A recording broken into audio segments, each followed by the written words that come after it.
Good Saturday morning. I'm Farah Jadrin. We start with breaking news with an earthquake in King County this morning. Here's a look at where the U.S. Geological Survey says it happened about 4 hours ago, 3:45 this morning. It's registering at a 3.4 magnitude. That's not high on the scale, but enough that people reported feeling it. USGS is getting reports that it was felt in the Auburn and Black Diamond area, also Redmond, Federal Way, and as far away down to Olympia. There are reports coming in. This is the second earthquake to hit our area in less than 24 hours. A magnitude 4.8 earthquake hit near Squamish, British Columbia at about 1:30 yesterday afternoon. That's about 30 miles northwest of Vancouver. According to the USGS, people reported feeling the quake across Vancouver, BC area and as far south into Arlington, so into Snohomish County. No damage, thankfully, was reported.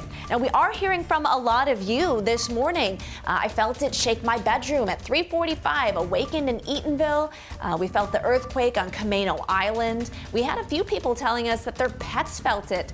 The cat flew off the bed in Bonnie Lake at 3:45. The house shook, sounded like a freight train going through. And a lot of people telling us they heard maybe wrenching noises, big impacts of wind in Puyallup, rumbles outside, shook the closet doors in my bedroom in Sumner. A lot of you sending us in your feels like reports. Keep sending those to us. 206-448-4545.